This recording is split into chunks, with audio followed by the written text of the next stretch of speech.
Esto es La Entrevista con Raúl Valladares.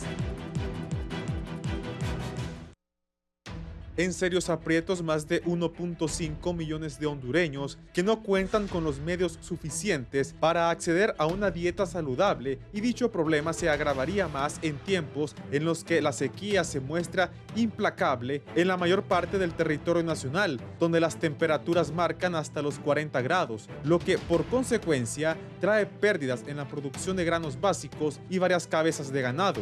La Organización de las Naciones Unidas para la Alimentación y la Agricultura, FAO, señaló que cerca de 5 millones de personas en Honduras sufren inseguridad alimentaria, y de esta población 1.5 millones están subalimentados y miles no cuentan con los medios para sobrevivir por falta de alimentos que ocasionan problemas de salud. Según la FAO, Honduras es uno de los países más vulnerables al cambio climático, y en los últimos años se vuelven más constantes los periodos de extrema sequía y situaciones de intensas lluvias, que también resultan en serios inconvenientes para la producción nacional.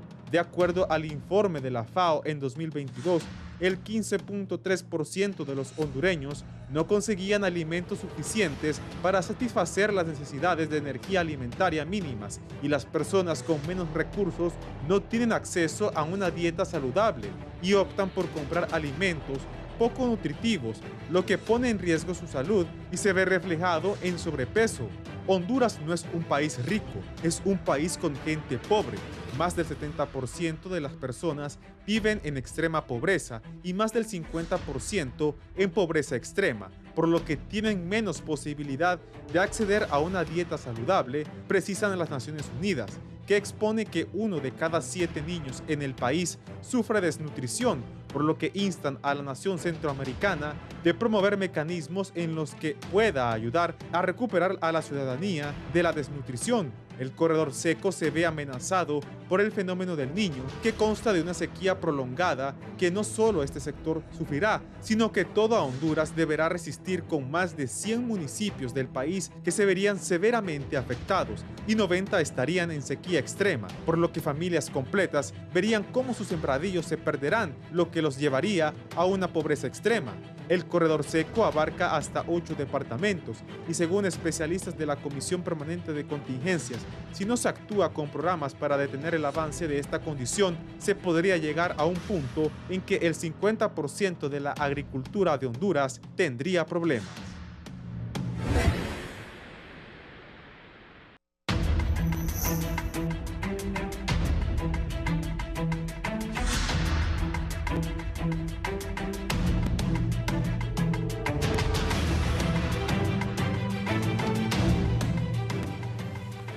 Buenos días, gracias por estar con nosotros en la entrevista de Canal 11 y Radio Visión Honduras. Si en algún momento va a salir de su casa, nos puede sintonizar en la 90.1 acá en la capital del país,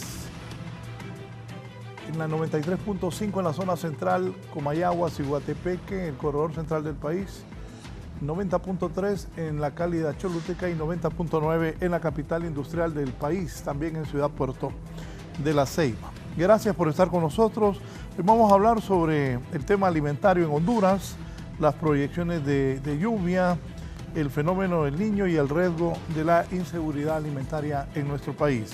Mis invitados esta mañana está el oficial nacional del Programa Mundial de Alimentos, está don Héctor Cruz. Muy bienvenido y gracias por estar aquí en Canal 11. Muy buenos días, licenciado Raúl. Un gusto estar en su programa y también con los compañeros parte del panel.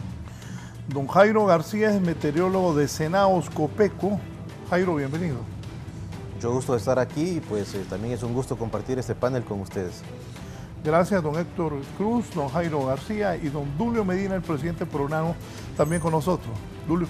Muchísimas gracias, licenciado. Un saludo a los compañeros panelistas y a ustedes por invitarnos para dar a conocer a la población la problemática que se nos avecina. El ingeniero Roy Lazo, viceministro de Agricultura y Ganadería. Buenos días, viceministro. Muy buenos días, Raúl. Un gusto estar en este foro con los compañeros que están en el panel y atentos para dar a conocer lo que la Secretaría de Agricultura y Ganadería está desarrollando en el tema de cambio climático y las estrategias que tenemos para enfrentar la crisis que se pudiera presentar por efectos del fenómeno del Niño que está previsto suceda en los próximos meses.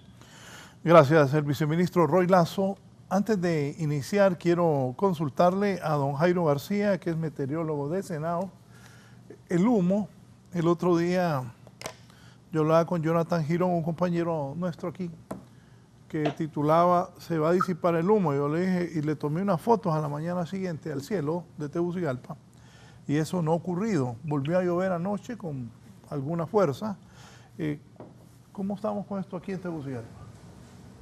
Bueno, en el caso de Tegucigalpa, como se lo mencionaba extracámara, ocuparíamos más o menos unas 2 o 3 semanas de lluvias continuas para que las... 2 o 3 semanas de lluvia continua. Más o menos para No, que, no va a pasar. para que las partículas de humo se vean encapsuladas en el agua de la lluvia. Disculpe, lo interrumpo, es para hacer más ameno esto. 2 a 3 semanas, nunca ha pasado eso aquí. Pues ese sería el lapso. Cuando hay, ni con huracán. Bueno, ese sería el lapso más o menos. Ese humo no se va a quitar. Se necesita también que las fuentes de incendios forestales se vean también mermadas para que pues, las partículas vayan disminuyendo. O sea, va de la mano la disminución de las fuentes de incendios, y también necesitamos días con lluvias continuos para que las partículas de humo, como le mencionaba, pues se vean encerradas, encapsuladas en las gotas de lluvia, y pues la capital vuelva a verse clara de nuevo. Sí. Bien, vamos al tema. Es eminente el fenómeno del Niño, va a afectar a Honduras. ¿Qué tanto nos va a afectar? ¿Qué piensa? Penosamente tenemos desde el 1988 que se inició a sacar las proyecciones de los proyectos de riego a nivel de país, pues seguimos bastante retrasados con el sistema. No tenemos otra forma como enfrentar fenómenos por sequía, más que tengamos un reemplazo de sistemas de riego en los lugares productores agrícolas de los valles principales productores del país para poder enfrentar este fenómeno. La SAC en este momento está levantando un censo para habilitar productores con kit de proyectos de riego. Eso es un gesto bastante importante que se viene dando ese ejercicio desde el 2020, cuando tuvimos la sequía del 2019. Pero tiene que tener ya el productor ya un riego, solo únicamente lo que se hace es ampliar el sistema de riego, porque es de la única forma como podemos evacuar nosotros este desafío que estamos teniendo nosotros por los productores nacionales. Creo que la SAC, este ejercicio que está implementando, esperemos de que lo pueda desarrollar lo más pronto posible para que podamos nosotros, si instalamos 1000 manzanas, son 1000 kits de proyectos de riego. Estamos desarrollando 100.000 quintales en producción en un ciclo, pero si tenemos 3 ciclos en el año de maíz y frijol al final, yo creo que estamos sacando 3 ciclos en la temporada. Estamos demandando alrededor de estamos ofertando alrededor de 200.000 quintales de maíz, y por lo menos en una producción de 25 quintales por manzana de frijol, estamos llevando una buena demanda que nos permitiría ajustar lo que es las 3 ciclos de cultivo de frijol por año, que es primera, postrera y postrera tardía. Entonces, ahí ocuparíamos en la postrera tardía el sistema de riego, porque nosotros estamos llevando a cabo y desarrollando como productores en los principales valles productores del país sistemas de riego, producir frijol postrera tardía, y en las partes altas del país estar produciendo con la humedad que queda de lo que es del invierno como tal. Entonces, el cultivo del frijol en la postrera tardía está despegando más que todo en la postrera, en lo que es entre noviembre, diciembre y enero, para producir en marzo. Pero desafortunadamente no nos está ajustando lo que es esta oferta nacional, porque no llegamos ni al 1,5 millones de quintales. Como podemos ver, tuvimos tres desafíos de precios en este año recién pasado, que ya se reflejó en los mercados importantes del país, donde quedamos al margen de poder ofertar lo que el país demanda. Tuvimos despegue de precio de frijol en abril del año pasado. Pudimos bajarlo un poco cuando salimos a cosecha nacional el 15 de julio, salió la cosecha nacional de primera.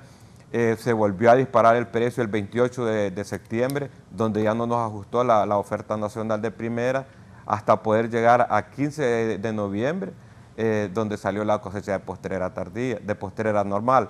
De ahí, penosamente, se nos volvió a disparar el precio el 23, 24 de diciembre, donde realmente el frijol nunca ha subido, porque la gente se ocupa para el tema navideño, pero como la oferta nacional no nos ajusta, entonces tenemos estos 3 desafíos en el año. Los indicadores nos llevan a pensar y a sacar una conclusión de que la oferta nacional no nos está ajustando, y por eso tenemos esas 3 alzas, no son caídas, sino que alzas de precios, porque las 3 temporadas del ciclo de producción no estamos llegando a cotejar oferta más demanda. Entonces tenemos que revisar el sistema, productores, gobierno, y hoy ya está impactando en el consumidor final. Ya el productor no se lleva lo que es las pérdidas nacionales por sequía, sino que ya está impactando en el consumidor final cuando tenemos estas alzas de precios que queda inalcanzable para lo que es el consumidor final.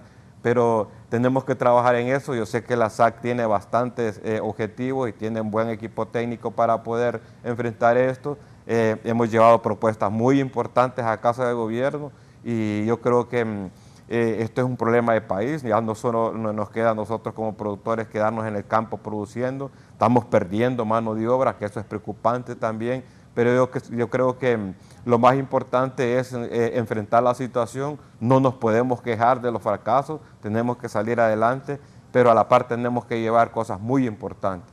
El tema de valor agregado nos permitirá ser competitivos también, que también no estamos quedando al margen, solo produciendo materia prima. Entonces, estamos tan abandonados en el sector productivo que no nos permite solo quedarnos ahí produciendo materia prima. Tenemos que lanzarlos a mejores oportunidades, evacuar un poco la mucha participación de lo que es la intermediación para llegar más blandos al consumidor final, que eso nos permitirá que el consumidor final adquiera precios más módicos, pero ahí tiene que tener una participación masiva, el IMA y otras fuentes que nos pueda ayudar a ofertar a la población.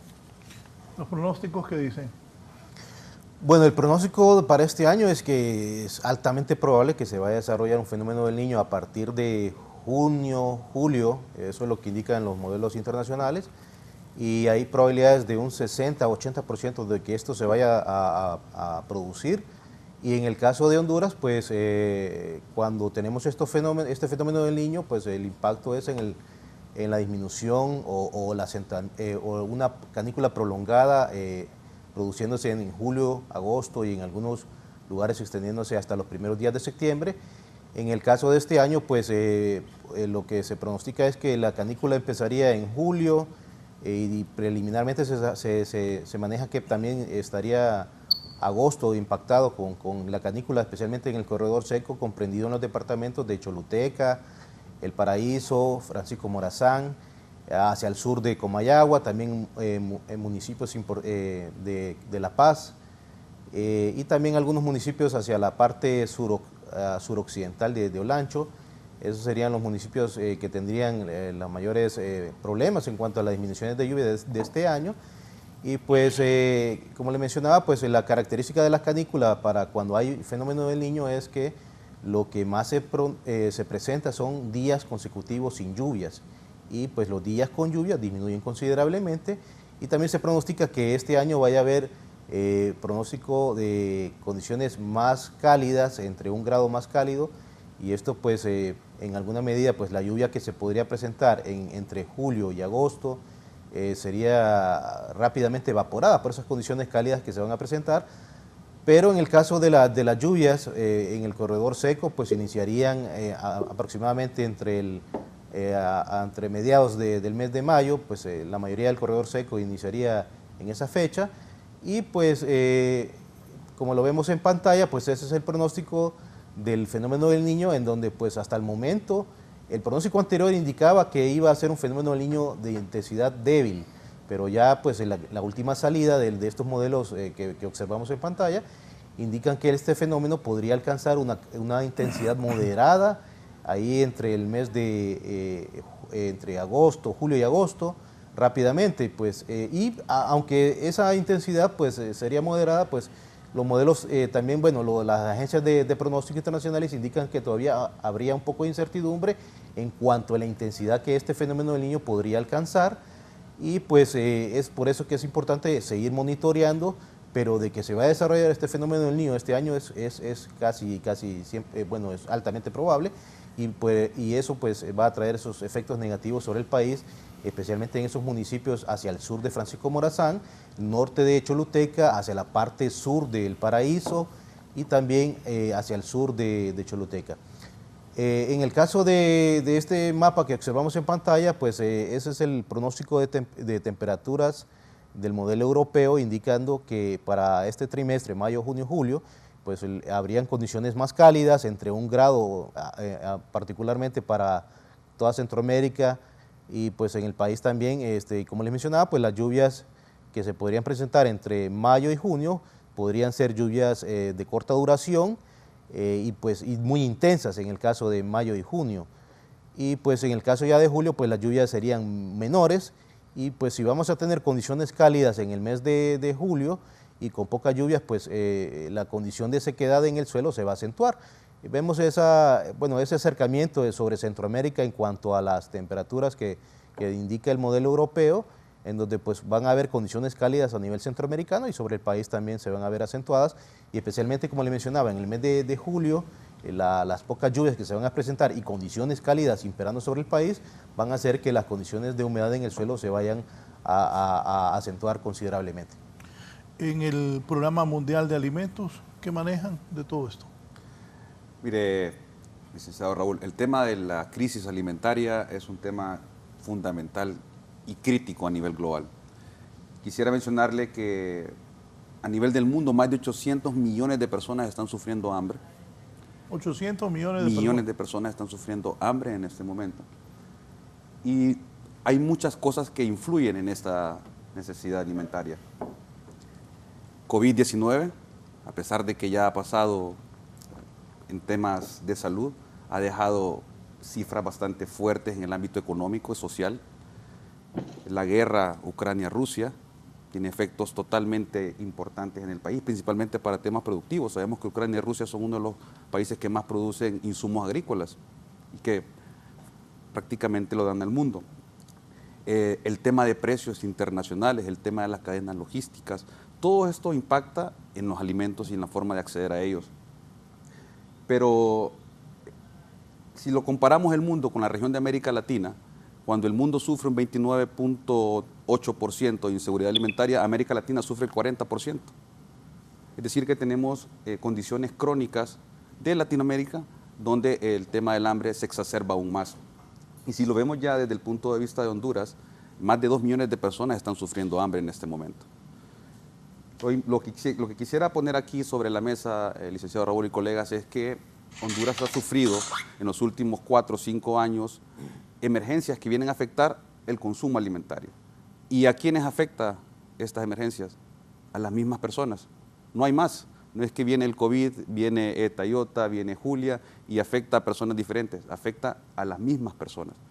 Entonces, el no tener suficiente alimentación, sobre todo para aquellas familias que viven de su cosecha, es prácticamente condenarlo a una situación de inseguridad alimentaria.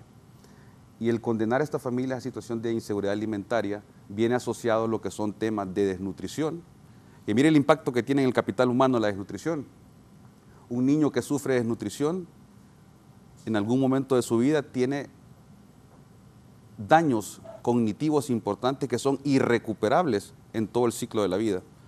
Entonces, al momento de que esa persona que ha sufrido desnutrición se pone como una población económicamente activa, podría decir que inicia en una carrera de 100 metros atrás de donde el mundo inicia. Entonces es una carrera bastante larga que el país tiene que cubrir, tiene que pagar por temas de inseguridad alimentaria. Y bueno, sobre todo también que Honduras vive en un contexto de 70% de pobreza. Entonces es una situación bastante crítica, y obviamente el tema del fenómeno del Niño que hemos estado muy de cerca colaborando con la Secretaría de Gestión de Riesgos y Contingencias COPECO, y hemos visto que en los últimos 4 o 5 meses, primero hablábamos de un niño moderado, ahora es un niño severo, ¿no? Un poco lo que se está llamando. Entonces, la tendencia es hacia una severidad, y obviamente creo que lo importante en ese momento es poder tomar acciones anticipadas que permitan reducir el impacto y el riesgo en toda la seguridad alimentaria de estas familias, y obviamente creo que es parte de algunas de las acciones que vamos a identificar en este foro. Sí, viceministro, al escuchar a los panelistas, ¿qué planes tiene el gobierno? ¿Qué prevenciones hay sobre esto del fenómeno del niño para este año? Adelante. Bueno, la Secretaría de Agricultura, en base a la perspectiva del clima que nos ha enviado Senado, pues hemos desarrollado algunas estrategias encaminadas principalmente a incentivar la producción agrícola. Yo creo, Raúl, que hay que diferenciar respecto a lo expresado por el compañero del PMA, hay que diferenciar entre crisis alimentaria, disponibilidad de alimentos y pobreza. Realmente el país, no vamos a desconocer, lo que tiene es un altísimo porcentaje de pobreza. Se habla de alrededor del 70% de pobreza y un 55% de pobreza extrema. Pero hay que entender que el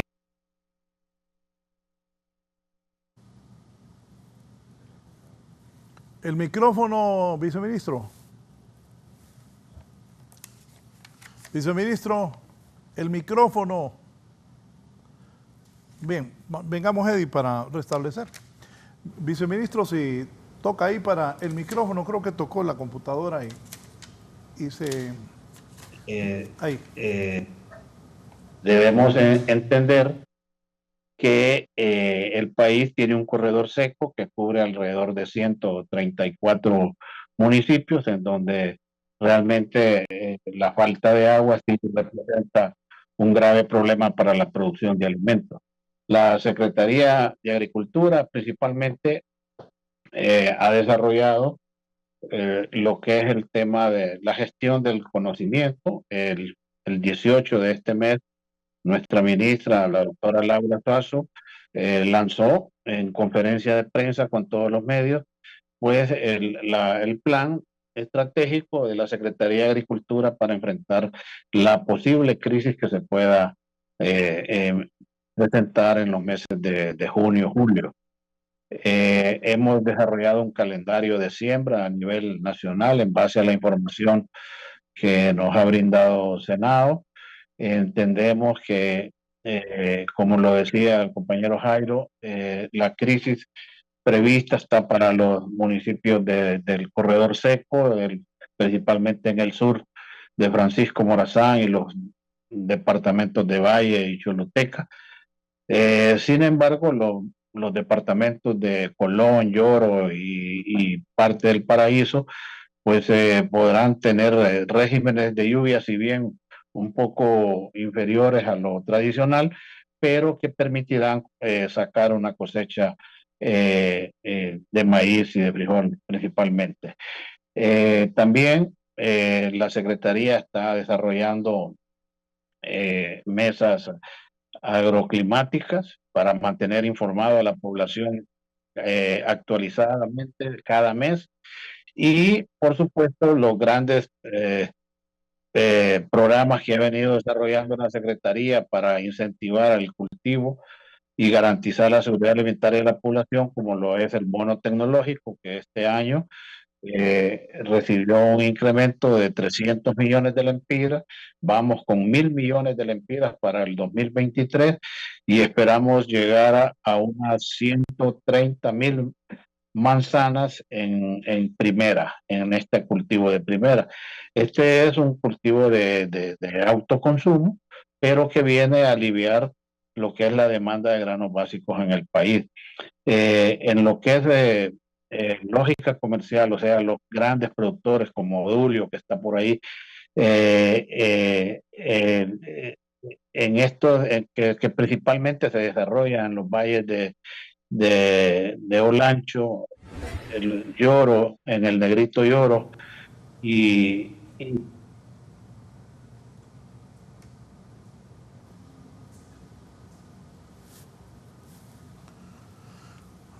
Bien, ¿qué pasó ahí, Eddie?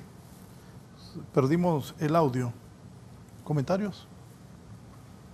Bueno, cuando nosotros tenemos problemas de una infección hay que atacarla con antibióticos, no se queda otra opción. Sequía hay que atacarla con riego o contrarrestarla. En este caso, no podemos implementar otra campaña ni declarar una emergencia si no tenemos una dirección que corresponda a evacuar esta demanda de poca agua, pues con agua. Nosotros hoy por hoy ya no solo podemos comenzamos a ser productores artesanales, después semitecnología, ahora tenemos un gran potencial de productores con tecnología, incluso con frijol. Esto nos lleva a también tener el respaldo de este gran elemento que se llama agua. No podemos ya seguir siendo productores con la oportunidad de agua de temporada, sino que tenemos que tener sistemas de riego para ser productores eficientes y proyectar lograr a producir lo que realmente se proyecta, porque de repente los inviernos hoy por hoy son tan cortos, de que nos acompaña que 3 meses el invierno, pero estos 3 meses nos falló 15 días, pues solo contamos con 75 días. 75 días nos deja al margen de una producción en el tema de rendimiento. El maíz es un ciclo bastante prolongado, demanda 120 días de agua. El frijol le demanda 80, 90 días de agua. Entonces, como podemos ver, los inviernos hoy por hoy no ajustan para poder sacar un ciclo como lo es el maíz o el frijol. En este caso, el año pasado fue un invierno bastante copioso, donde permitió más bien sacar mala calidad de grano por mucha agua. ¿Por qué razón? El alto costo de los insumos no permitió al productor aplicar de repente fertilizantes que pudieran fortalecer y tener una planta robusta y enfrentar esos desafíos de mucha agua en el suelo. De repente el cambio climático nos está también acercando plagas que nos permite luchar contra ellas, pues, y en este tema hace 4 días teníamos una charla con un colombiano y hoy se nos viene como decimos nosotros, el ataque de maíz muerto, pero ellos ya lo tienen en Colombia y nosotros lo podemos ver explorado con más facilidad y con más presencia en los principales valles del país esta temporada recién pasada. Nosotros queríamos que era por mucha agua en la temporada, pero no. Son hongos que están participando en la mata, que desafortunadamente hay que atacarlo y no lo pudimos atacar en el tiempo que es prudente. Se tiene que atacar cuando decimos nosotros el maíz está rodillero, porque eso permite de que el líquido que se aplica pueda llegar hasta al mero pegue donde sale la mazorca. Pero ya cuando el maíz ya está soltando gilote ya no se puede, por 2 cosas. Una, que la mata, tiene una cobertura que inicia desde el pie de la mazorca con la hoja y no logra filtrar el producto químico, por un lado. Por otro lado, el infungicida que se aplica para controlar eso no alcanza a filtrarse hasta las matas donde sale la mazorca, entonces siempre se queda en la parte superior de arriba. Entonces nos toca luchar con todos esos elementos que son negativos para la producción, pero más sin embargo, si tenemos ya una proyección cómo enfrentarlo, pues hay que enfrentarlo para seguir produciendo, pero desafortunadamente el sector está tan abandonado que esto va a venir a impactar en una forma bastante negativa porque las producciones no están ajustando. Nosotros como país estamos importando ya más de 20 millones de quintales y eso pues no es conveniente para un país que es altamente consumidor. Latinoamérica está caracterizado por ese tema de que somos bastante consumidores de maíz, frijol, los países de la región, y Honduras, valga la oportunidad, hoy por hoy tenemos los precios más bajos en el tema de frijol. En el tema de frijol, quien encabeza los precios más altos es El Salvador, seguido de Costa Rica y Guatemala. Nicaragua, que ha sido el productor referente para abastecer El Salvador, Costa Rica y Honduras, o para complementar la demanda que a nosotros a veces nos ha faltado en otras temporadas anteriores, ya Nicaragua está a la par de los precios nuestros. A veces está, hoy el precio de ayer de Nicaragua en frijol está registrando precios mayores que los nuestros. Entonces eso indica de que la comida, pues ni los países que realmente están fortalecidos con producción, no les ajusta para abastecer a los países de la región. Entonces es preocupante. Yo creo que las autoridades tienen que ver y explorar más con seriedad estas campañas. Las campañas tienen que ser antes de llegar al problema, porque la enfermedad es mejor prevenirla, no atacarla en el momento cuando ya la tenemos. En este país falta un quintal de frijol y es una alarma bastante grande. Entonces, para lograr evitar eso, pues tenemos que lanzar con oportunidades más bondadosas al productor nacional, porque del 2018 a esta fecha, solo de maíz de área comercial estamos perdiendo el 33% de productores, y esos son números bastante alarmantes. Nosotros georreferenciábamos para ofertar al área comercial, a las industrias de balanceados y harina, 36,000 manzanas. Y el día de ayer hicimos cierre y solo estamos georreferenciando 20,300 manzanas. Entonces son alarmantes estos números, porque hemos bajado notablemente en estos pocos años, donde realmente tenemos que motivar más al productor, y desafortunadamente lo estamos desmotivando, porque nosotros como productores no tenemos precios que realmente ajusten para poder motivar a la gente. Los precios de los fertilizantes se nos han disparado. Eso es un elemento mundial que participa para desmotivar a productores. El costo de la mano de obra se nos ha disparado, se nos ha escaseado. Yo creo que como país tenemos que ser más responsables para permitirles, o como gobierno, para permitirles inscribir productos para controlar el tema de ataques de hongos y plagas más acondicionado a la adquisición de los productores de estos fungicidas y herbicidas, insecticidas, que las casas comerciales inscriban productos a precios alcanzables a los productores. En Nicaragua... pero que las casas comerciales, ¿qué? Hay que acercar a las casas comerciales para inscribir. Eso no va a pasar. No va a pasar, pero tenemos que enfrentar eso. No por eso, pero tocar no va una casa comercial en este país es como tocar una transnacional. Por eso le digo, es como que le diga a alguien que, oye Memo, ayúdame y que tu negocio, no van a bajar un peso. Mire, le voy a contar cómo es el tema de manejo de inscripción de productos en Nicaragua. Solo dame un minuto. ¿Qué piensa de todo esto? ¿Qué va a pasar con qué tan grande va a ser esa sequía extrema en Honduras, cree usted? Bueno, según los pronósticos que están saliendo de Senaos, el tema de la sequía va a ser bastante fuerte. Entonces, tomar acción temprana, tomar acción para mitigar los riesgos que esto pueda pasar, creo que es la ruta adecuada. Y en ese sentido, nosotros hemos estado participando en un comité interinstitucional de la sequía que fue conformado por el gobierno mismo a través de la Secretaría de Gestión de Riesgos y también la Secretaría de Agricultura y Ganadería, donde justamente se están buscando estas soluciones de provisión de insumos o de acciones anticipadas que puedan reducir el impacto.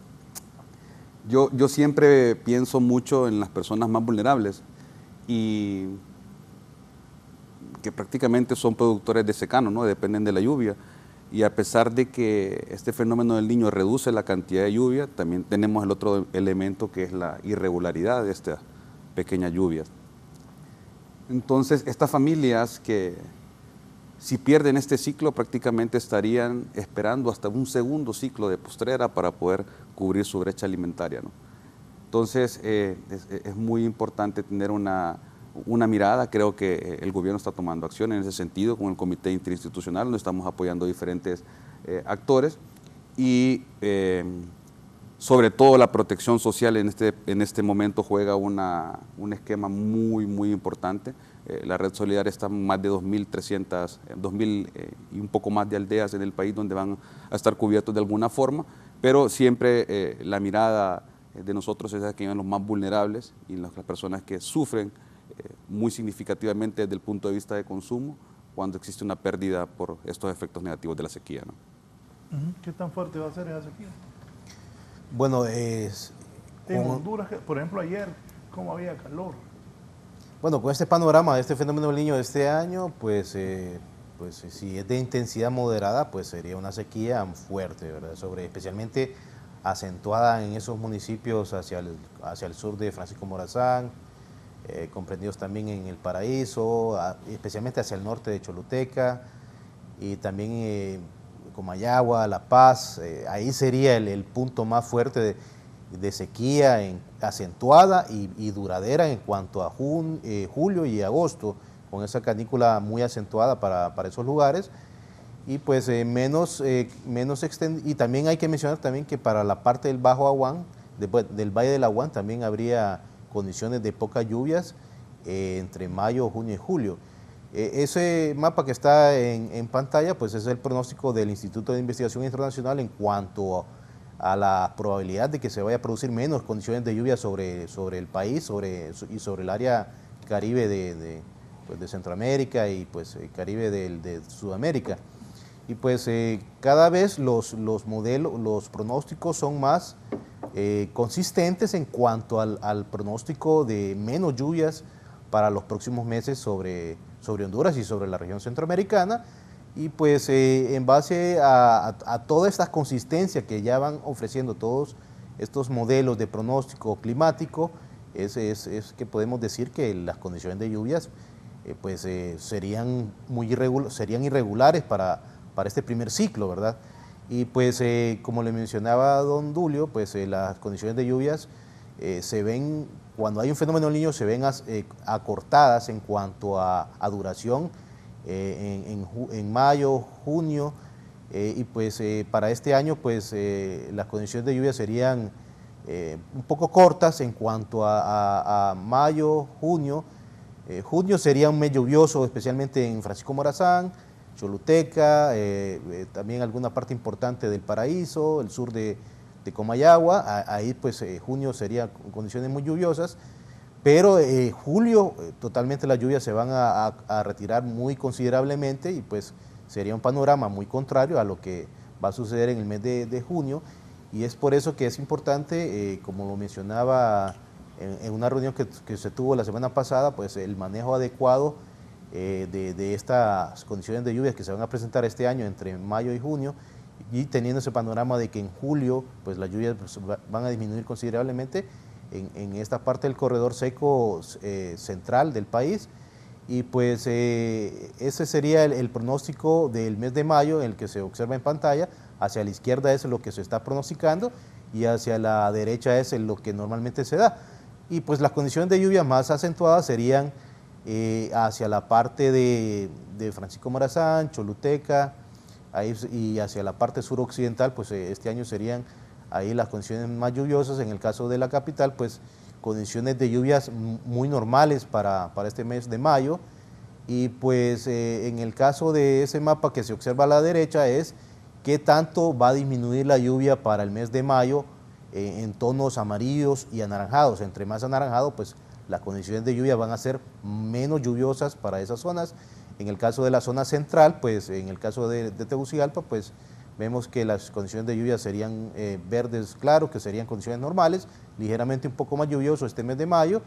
Y pues mayormente el mes de mayo el mayor problema sería en el Aguán. Ahí las condiciones de lluvias serían muy bajas. En el caso de junio, las condiciones de lluvia serían acentuadas en Choluteca, El Paraíso, Francisco Morazán, La Paz, la parte importante de La Esperanza, de Intibucá, el Empira. Ahí serían las condiciones más lluviosas. También hay alguna parte importante ahí en Gracias a Dios. Y pues si le damos a la siguiente, por favor, vemos que el mapa de excesos de lluvias hacia la derecha o de disminuciones, pues vemos que en la parte central del país las condiciones de lluvia serían favorables, muy favorables en cuanto a la distribución y los acumulados que se van a presentar en el mes de junio, pero vemos ese panorama en el norte del país que pues no es tan bueno también, que va a haber una disminución considerable de lluvias desde mayo y se va arrastrando hasta el mes de junio. Y si le damos a la siguiente, que vamos a ver el panorama de lluvias en el mes de julio, vemos que ya las lluvias van disminuyendo para la parte central, eso lo podemos observar en el mapa de la izquierda, en donde pues los verdes más claros representan condiciones menos lluviosas en cuanto a acumulados. Y si le damos a la siguiente, por favor, vemos, vamos a ver la disminución de lluvias que ya se ve acentuada, en donde pues como les mencionaba, entre más anaranjado o café se va viendo el mapa, pues las disminuciones son muy acentuadas, especialmente en la parte de Choluteca, la parte hacia el sur de Francisco Morazán, los municipios hacia el suroccidente del Paraíso, y también algunos municipios que podrían abarcar ahí en La Paz, también en municipios ahí de Valle. Y pues, como les mencionaba, pues, y también si le damos al siguiente mapa, bueno, ese es el mapa centroamericano del pronóstico que se determinó para Centroamérica. Y pues en cuanto a este fenómeno del Niño, pues vemos que El Salvador y Honduras comparten un escenario en cuanto a disminuciones acentuadas hacia la parte oriental del Salvador y nuestra parte sur, y también hacia esa parte importante del norte del país que comprende casi la totalidad de Atlántida, una parte muy importante de Colón, también una parte muy importante de Lloro, en donde se está comprendido el Valle de Laguán. Pues para este año el Valle de Laguán pues tendría muy poca oferta de lluvias, y pues el corredor seco del país, pues ese panorama que fijamos en ese pronóstico centroamericano. Si le damos a la siguiente, por favor, ahí lo tenemos ya pues más georreferenciado ahí el panorama de disminuciones de lluvias para los departamentos. Y como lo vemos, pues el Valle de Laguán hacia la parte norte sería la situación más complicada, y vemos esa parte hacia el sur del país, comprendiendo gran parte de Francisco Morazán, El Paraíso, Choluteca, Valle, La Paz, Intibucá, en donde pues esas disminuciones de lluvias se van a ver acentuadas en el mes de julio. Y vemos que preliminarmente pues vemos agosto, que también se va a presentar un panorama de lluvias menos copioso, y vemos el siguiente mapa, por favor, para ver las disminuciones, y observen ahí que esa mancha café pues se ve acentuada en gran parte de esos departamentos del Paraíso, Francisco Morazán, Choluteca. Y ese es el problema más fuerte, que sería la extensión de esta canícula, que sería, bueno, hasta el momento la vemos que sería de 2 meses, y con condiciones de pocas lluvias para estos departamentos, y pues el problema más fuerte sería esa duración prolongada de esa canícula en esos departamentos que pues son altamente vulnerables, y son los departamentos que cuando se presenta un fenómeno del Niño son los que tienen mayor problema en cuanto a los acumulados de lluvias, y pues esos acumulados de lluvias tienen impactos en la producción de esos departamentos. Sí, viceministro Lazo, comentarios sobre lo expuesto aquí por los panelistas.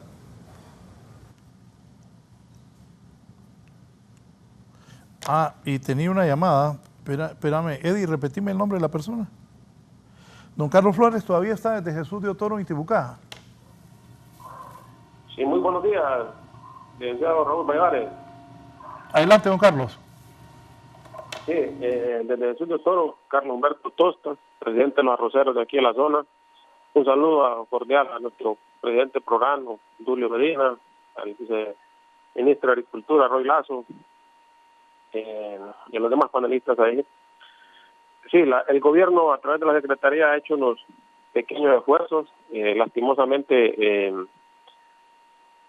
hemos estado esperando lo que nos prometió la ministra el año pasado, al inicio del año pasado, lo que es una ley de Estado para mejorar la parte productiva a nivel nacional.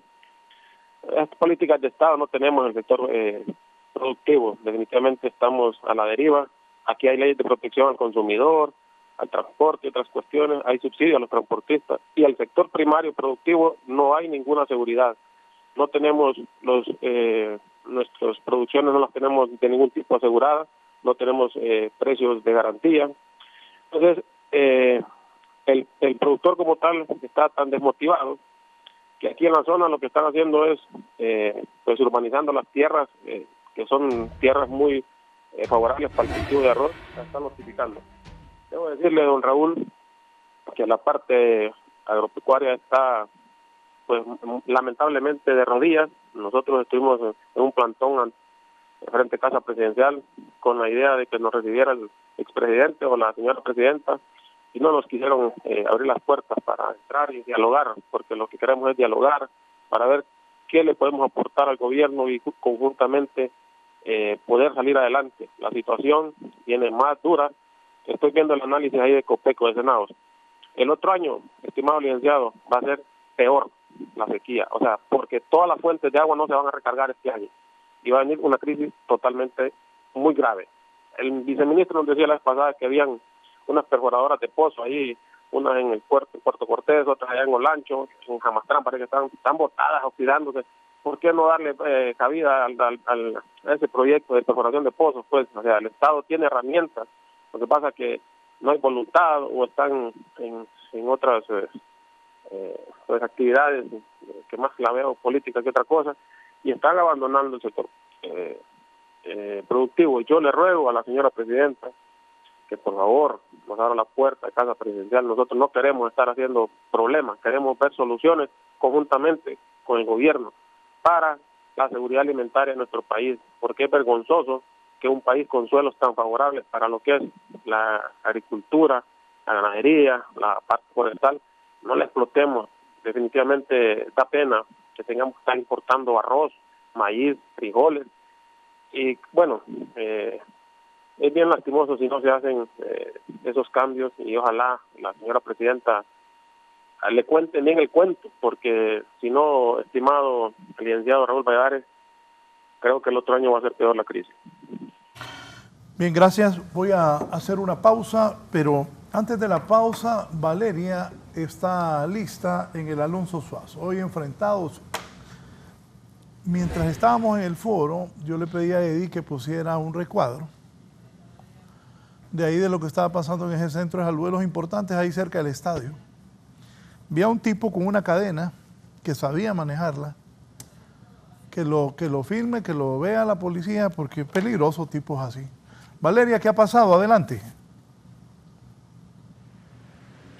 Buenos días, licenciado Raúl Valladares, y a todos los televidentes del foro La Entrevista. Nos encontramos desde las afueras de las instalaciones del Centro de Salud Alonso Suazo, donde se mantienen paralizadas las atenciones aquí para la población hondureña. Licenciado, son 14 días ya que cumple este centro de salud, que permanece tomado. Ya ahora no es como un centro de salud para atender a la población y brindar consultas, sino que como un ring de boxeo, ya que hubo un zafarrancho en horas muy tempranas por parte de los mismos colectivos del Partido Libertad y Refundación, porque hubo un inconveniente con ellos, porque ya habían liberado los portones del instituto, pero hubo un desacuerdo por parte de los mismos colectivos, porque según ellos están infiltrados de la oposición por el Partido Nacional. Lamentablemente los hondureños continúan sin brindar atenciones aquí, pero también vamos a conversar con una de las pacientes que vino también de horas muy tempranas con su niño para que lo atendieran, licenciado, pero no se pudo. Amiga, buenos días. ¿Desde qué sector viene usted? De la Cerro Grande. ¿A qué venía usted, a brindar consulta o vacunación? A planificación familiar, pero como está cerrado me va a tocar comprar hoy la inyección. ¿Cómo ve usted esta situación? No, la verdad, lo veo muy difícil esto. Sí. Bueno, licenciado, lamentablemente son los hondureños que continúan siendo afectados por parte de estos grupos, porque ellos también manifestaron que en horas muy tempranas vinieron unos militarizados para queriéndolos desalojar, pero no pudieron. También le damos a conocer que ya la policía preventiva desalojó las instalaciones, no hay resguardo policial, porque ellos también se pelearon con los mismos de la Policía Nacional. También Son 7 centros de salud que permanecen cerrados actualmente por parte siempre de esos colectivos de Libertad y Refundación, sobre todo para hacerle un llamado a las autoridades correspondientes porque ellos exigen la destitución de la jefa regional de la región metropolitana de salud, la doctora Sonia Maya, porque ellos manifiestan que ella es parte y es miembro del Partido Nacional de Honduras y está obstaculizando las gestiones aquí en el instituto porque también están exigiendo esa falta de medicamentos que hay actualmente en toda la red sanitaria del país. Ellos, los colectivos, continúan dentro de las instalaciones y han manifestado también que no van a desalojar y van a continuar con la lucha hasta que tengan una respuesta por parte de las autoridades, porque ya en días anteriores el ministro de Salud había manifestado que él, como autoridad, no puede desalojarlo, solo la Policía Nacional. Eso es lo que le podemos informar a esta hora de la mañana, porque para darle también a la población hondureña va a permanecer cerrada y paralizada las atenciones aquí en el Centro de Salud Alonso Suazo, también en los diversos centros de salud que hay aquí en la capital.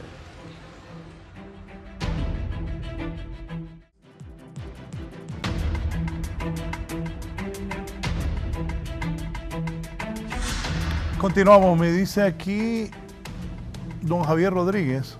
Buenos días, Raúl. Los productores no tienen acceso al crédito porque viene arrastrando deudas de hace 20 años y el decreto de emergencia no es solución. Necesitamos el decreto de readecuación y tenencia de la tierra. Don Eduardo también por aquí me decía.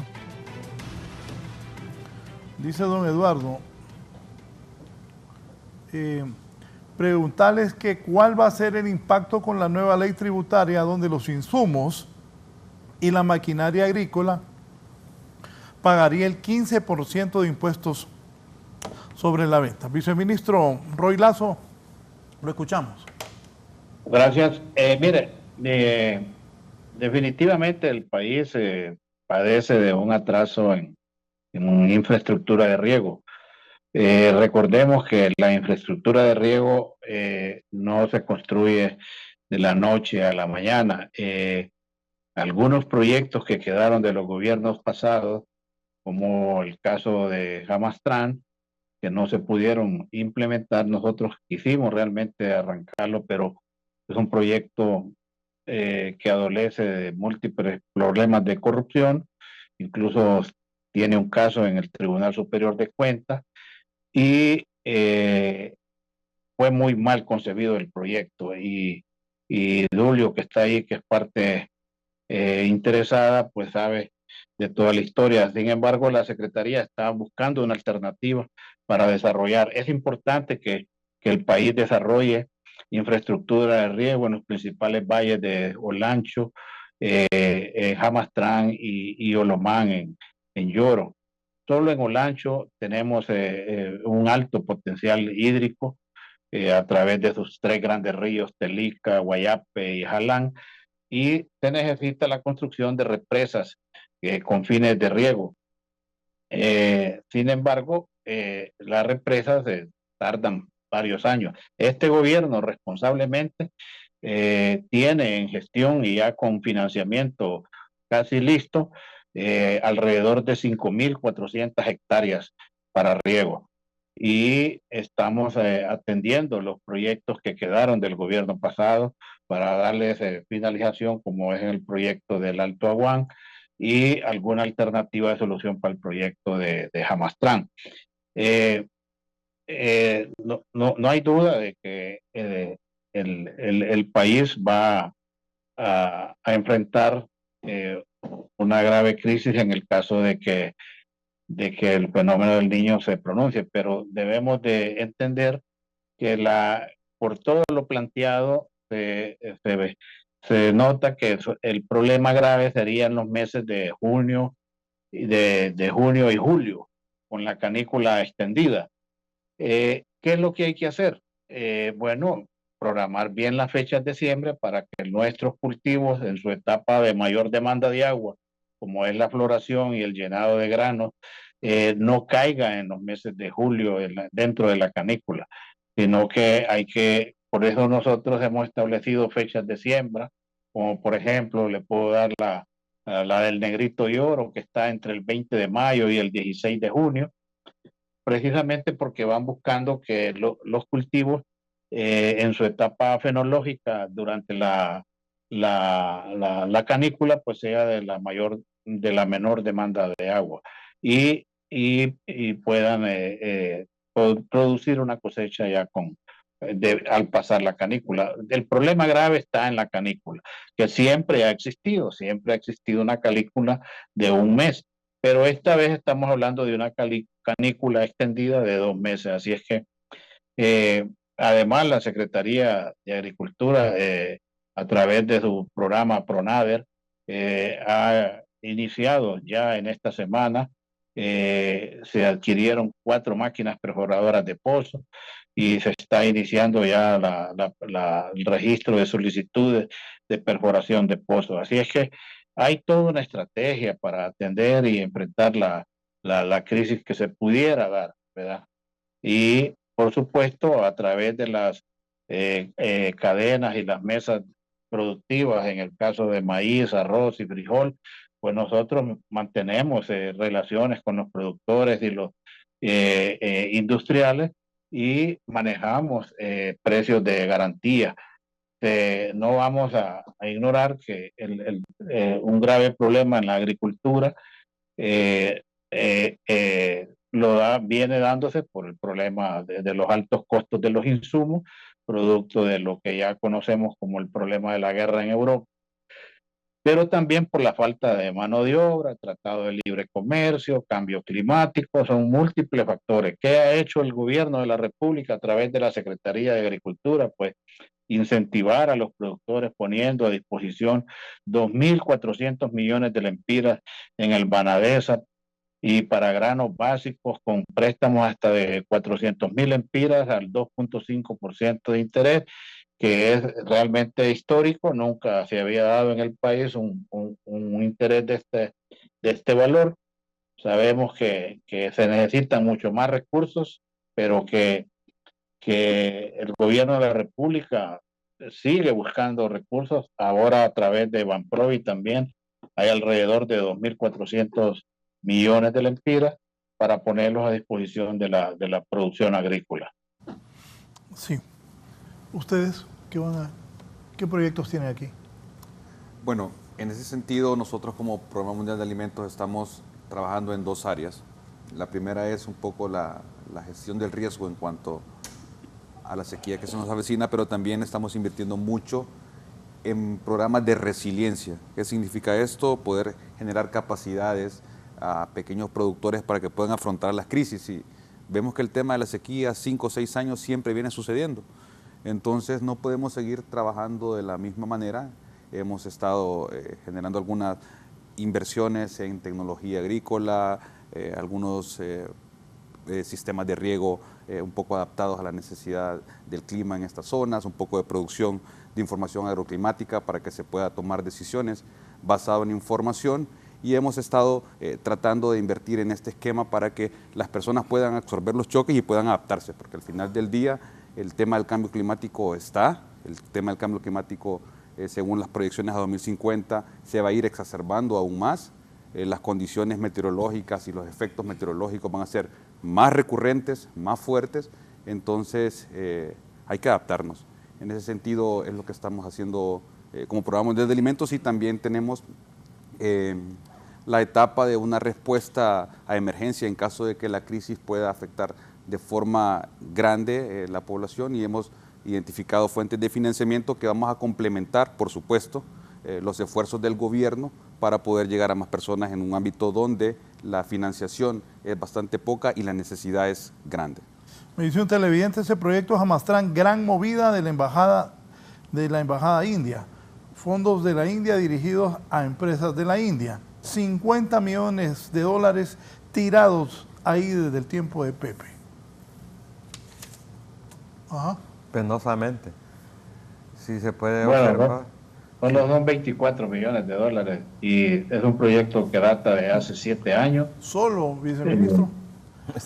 Para un país tan pobre. No, me refiero por la cantidad que expresaba el compañero. Sí. ¿Qué me decía? No, tenemos ya, eso está desde el 2016, parece que abandonados los materiales ahí, y donde tenemos una enfermedad tan grave como lo es demanda de agua, que estemos desperdiciando esos materiales ahí, nos transportamos a un sistema que se llama corrupción en el país. Ya lo dijo el ingeniero Roy Lazo, que el proyecto de riego no se desarrolla por sistema de corrupción. Ahí lo que quiere el gobierno de la India es venderle más motores, más bombas, más materiales al gobierno de Honduras y hacer dobles bombeos. No podemos llevar a un productor que produzca granos básicos, en este caso, a tener doble bombeo para producir una manzana de grano, porque no podemos ser competitivos ni sin riego, solo con agua de temporada, mucho menos para tener un doble bombeo y un sistema de riego. Yo creo que la Secretaría, junto al sector productor y a los beneficiarios del sistema de riego, tenemos que revisar ese sistema y ver cómo reorientarlo nuevamente para ver cómo se pueden de repente reducir las áreas que van a ser irrigadas por pozo o por agua superficial, para que podamos tener un canal que los mejore el acceso a agua a menos costos, porque de eso se trata. Porque si nos vamos nosotros como productores a decirle a la ENE que nos dé una tabla de energía considerable, no lo vamos a lograr. Eso del empantanamiento del sistema energético está como decirle a una casa comercial que inscriba un producto de insumos agrícolas a un costo que tenga acceso al productor, porque a la vuelta de la esquina tenemos el consumidor final. Entonces no podemos mandar como SENASA, o yo no sé quién valida las inscripciones de esos productos que lanzan al mercado de las casas comerciales, a que una casa comercial tenga el precio que le antoje en un insumo agrícola.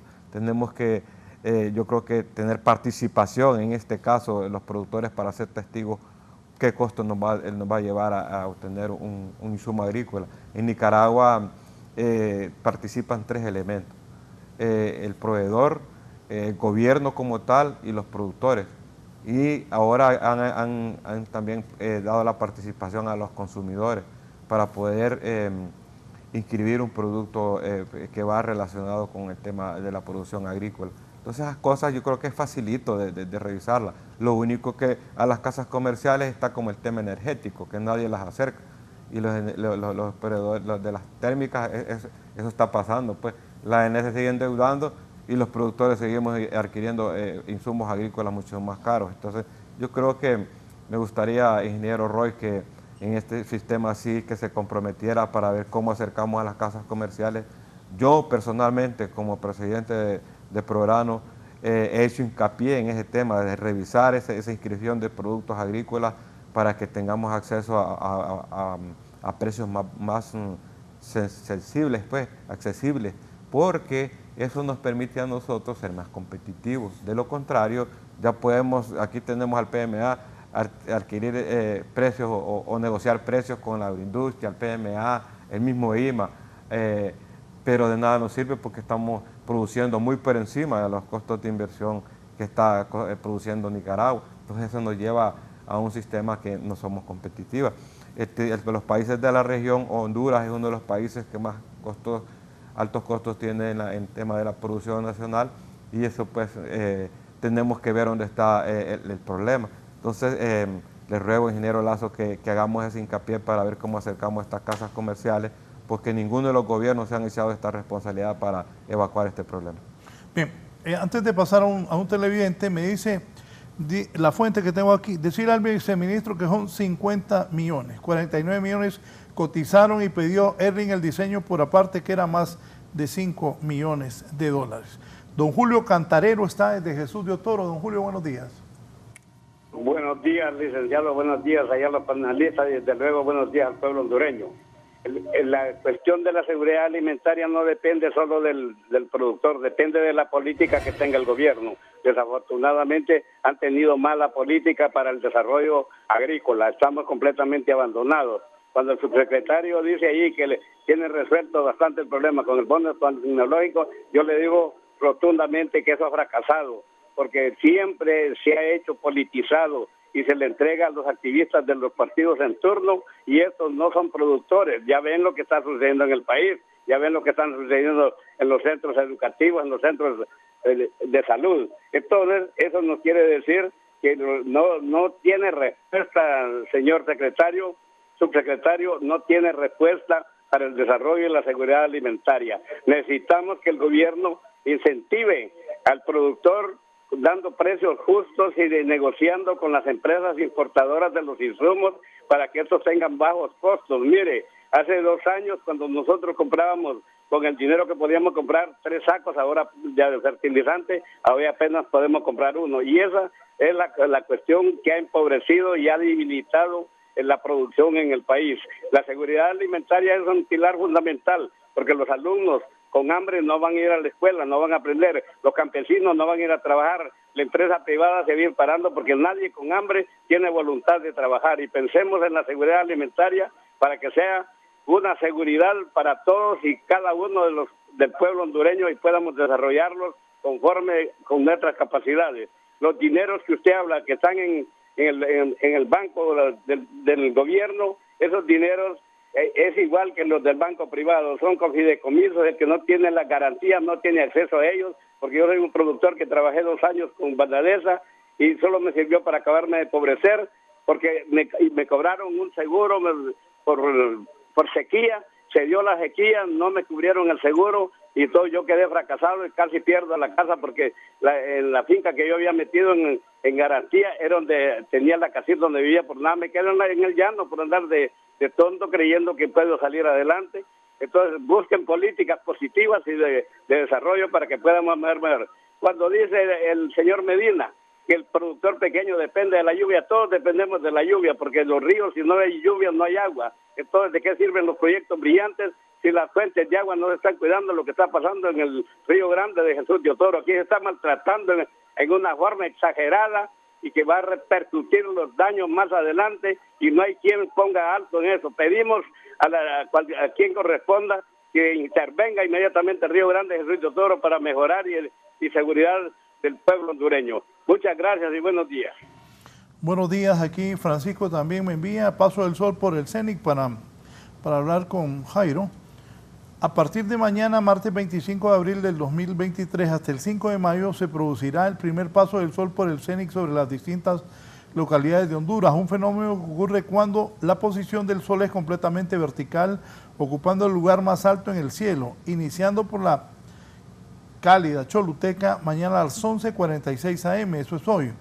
Eso solo ocurre en las zonas tropicales de nuestro planeta, ocurriendo únicamente 2 días al año. La característica principal del fenómeno es que al estar el sol justo encima de nuestras cabezas, no se produce sombras en edificios, personas ni cosa alguna, debido a que este fenómeno está relacionado con la latitud.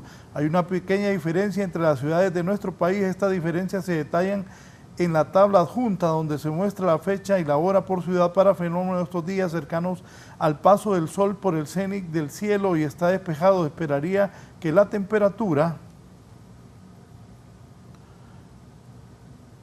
suba durante estos periodos, ya que los rayos solares del mediodía caen en forma perpendicular, provocando que la sensación de calor se intensifique y los días se vuelvan más cálidos.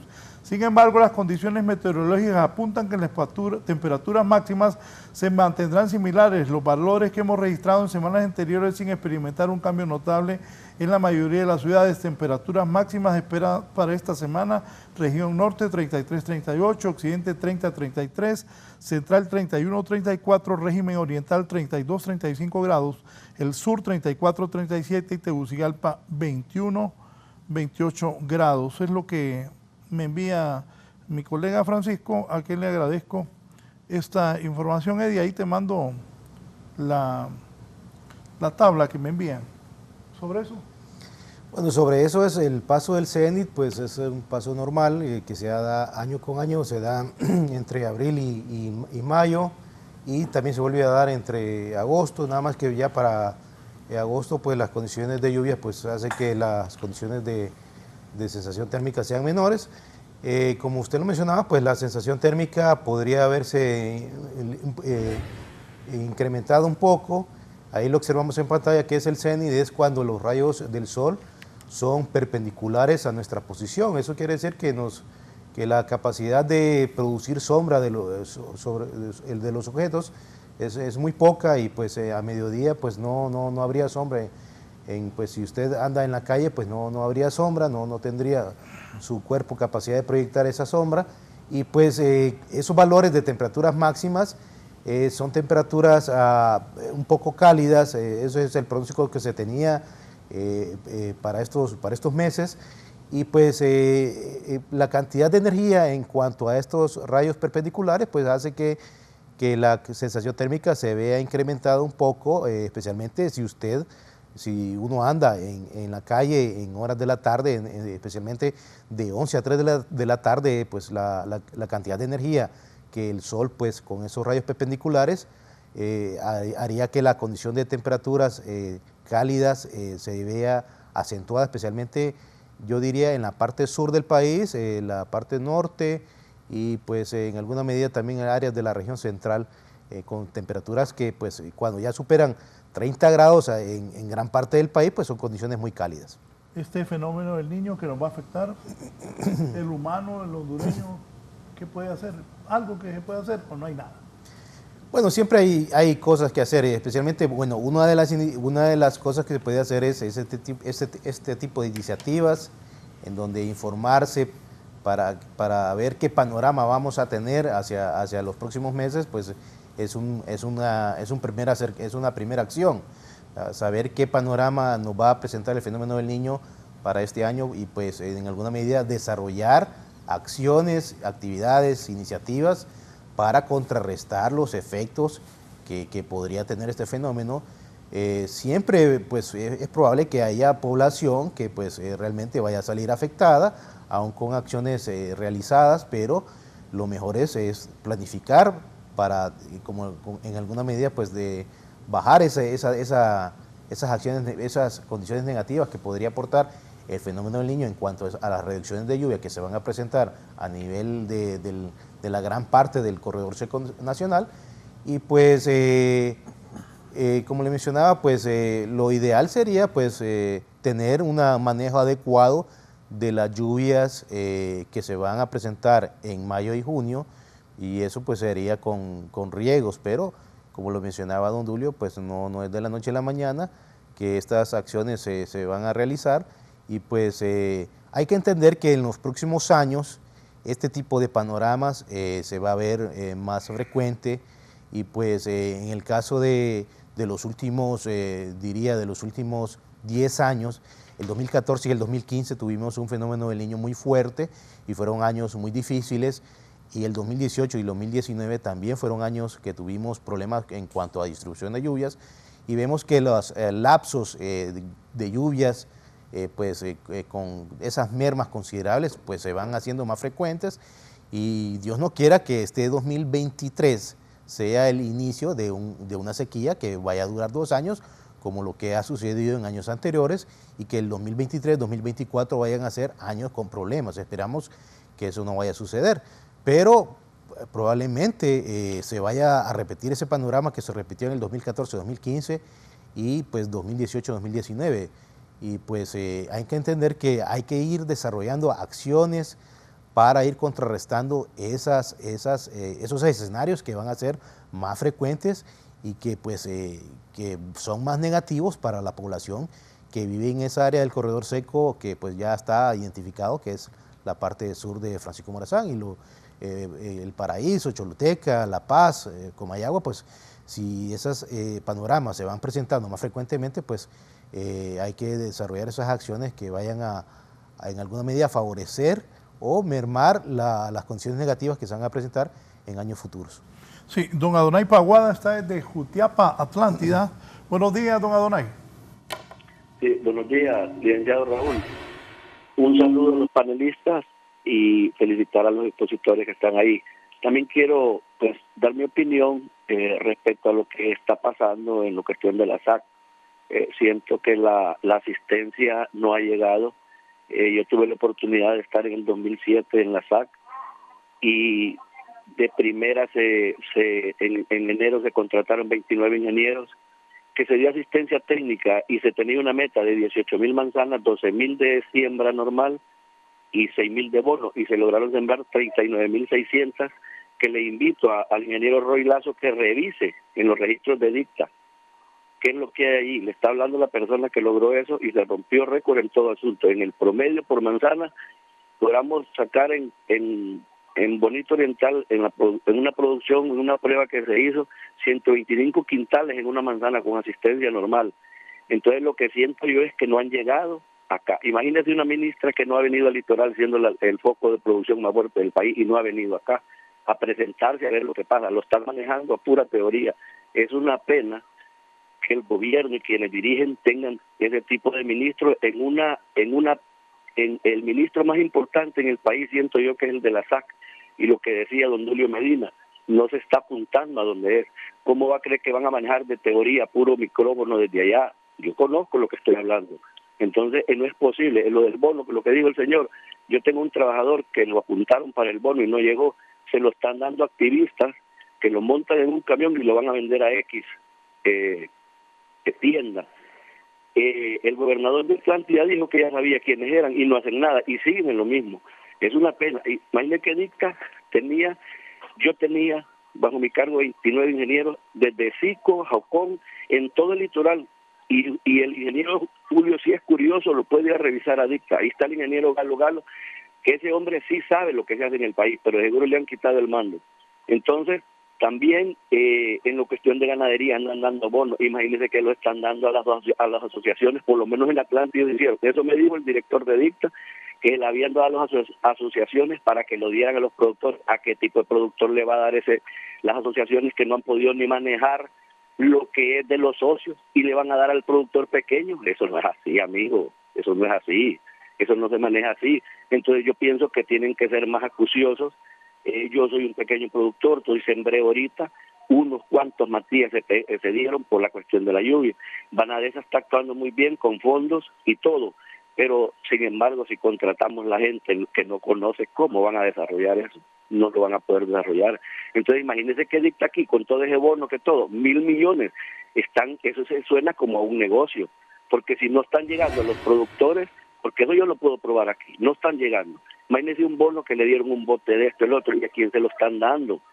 No, el ingeniero me dijo que no tenía gente quien distribuyera eso, y se lo dieron a las asociaciones. Imagínese a gente élite que está cómoda, no están llegando donde. Entonces están manejando una cuestión como un bluff a nivel de medio. Eso es lo que yo he visto. La ministra, con todo respeto, porque yo esperaba algo más de ella, pero si es una persona que es desconocida, no conoce el campo, yo no sé de dónde sacaron a esa ministra.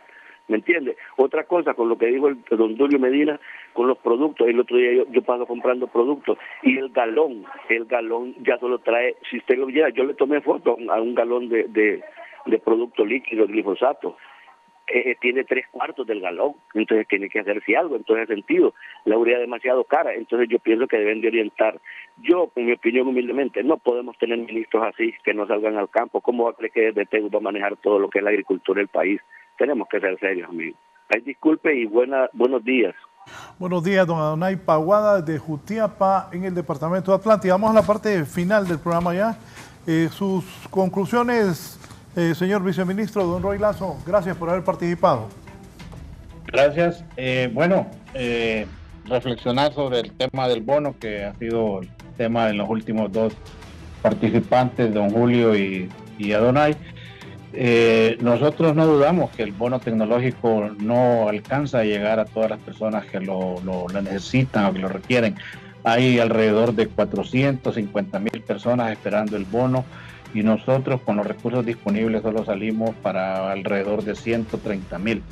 Sin duda alguna se queda una gran parte de la población sin recibirlo, y tampoco desconocemos de que hay problemas en la distribución. Sin embargo, la Secretaría ha contratado alrededor de 200 ingenieros agrónomos en todo el país para hacer una distribución lo más apegada posible a los parámetros establecidos para el bono tecnológico, que es que llegue a personas de muy bajos recursos económicos, que no tienen acceso a la banca y que son propietarios de tierras menores a 5 manzanas. En el tema climático, decirle a los productores que atiendan las recomendaciones de la Secretaría de Agricultura y Ganadería, que estará llegando a cada una de las regiones del país para socializar las fechas de siembra, y que no se desanimen, solamente hay que procurar capear, como decimos en el lenguaje popular, lo que es la canícula. Y en el tema de los insumos, pues la Secretaría está abierta a acompañar la compra consolidada de fertilizantes. También a través de Banadesa se van a hacer compras de fertilizantes que van a salir al productor a menor costo y que se van a poner a disposición en las tiendas, reactivando las tiendas de Banadesa y también a través de las tiendas de Banasupro, las Agrosupro. Bien, muchas gracias. El ingeniero Roy Lazo, viceministro, participando esta mañana, el viceministro de Agricultura y Ganadería. Jairo, comentario final. Comentario final sería pues que pues ya vemos el panorama que nos espera, y pues en alguna medida la Secretaría de Agricultura y Ganadería ya tiene experiencia con este tipo de panoramas. Ya hemos trabajado varios años de la mano con la Secretaría, y pues ellos han desarrollado capacidades para determinar las mejores acciones en cuanto a los productores, y pues es muy importante diseminar esta información para la población en general, y pues para presentar qué tipo de acciones está haciendo el gobierno en cuanto para contrarrestar los efectos negativos que podría tener una canícula extensa este año. Y pues, le agradezco mucho la invitación, y pues esperamos que la canícula pues en alguna medida pues no afecte tanto y que las acciones a desarrollar sean efectivas. Gracias, Jairo Arcillo, de Ecopeco, del Programa Mundial de Alimentos. Don Héctor Cruz. Muchísimas gracias, licenciado. El mensaje es que el tema del hambre es un tema de todos, tema de coordinación, donde todos debemos participar, todos debemos dar esfuerzos positivos para reducir al máximo posible el tema. Y de nosotros, desde el PMA, del Programa Mundial de Alimentos, y también como miembro de la red humanitaria, ponemos a disposición del gobierno todo el conocimiento de las acciones que se tienen en esta red, que es muy importante y multidisciplinaria para poder abordar la crisis en el país. Gracias por haber participado esta mañana. Don Dulio, con usted cerramos. Ok, muchísimas gracias, licenciada. No, nosotros llevamos un pliego de peticiones el miércoles anterior a los frentes de Casa de Gobierno. No pudimos ser atendidos. Fuimos a proponerle al gobierno cuál es la ruta correcta que podemos evacuar esta problemática que está viviendo el sector productivo. Esperamos de que entre hoy y mañana se nos atienda. De lo contrario, se están uniendo más sectores productivos y estamos diagnosticando todo lo que se previene ver cómo mejoramos el sistema productivo, pero no, el gobierno no está comprometido a una política de Estado agroalimentaria donde nos comprometeríamos nosotros como productores a poder lanzar cómo rescatar productores. El problema está demasiado profundo, tenemos que sacar productores al sistema productivo nuevamente, ponerlos nuevamente vigentes con los decretos de Banadesa, para que de Banadesa ofrezca 2 productos financieros, reactivar productores y al mismo tiempo habilitarlos con fondos nuevos. Esas son las políticas que nosotros estamos contemplando en las propuestas que fuimos sujetos de una manifestación pacífica el miércoles anterior.